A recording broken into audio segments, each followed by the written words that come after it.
Jom kita santai tengok apa ada hasil dalam lumut ni. Lepas tu ada pulau bangku kan. So kita try tengok udang ke. Mana? Kita tengok umpan lah bro. Jom. Okay. Hai.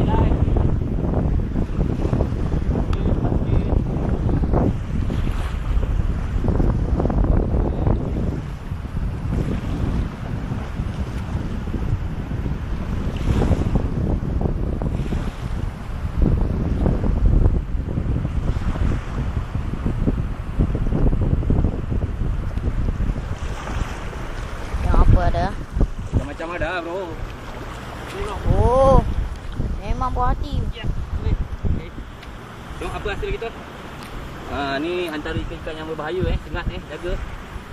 Ikan kitang. Ni kita bolehlah nak beranak ni. Ni seekor lagi. Kan? Ni dua ekor tengok ni dalam ni. Okey. Ada udang.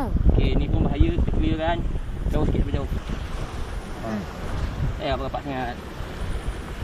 Ni kita ambil udang dulu lah. Habis ekor pun jadilah.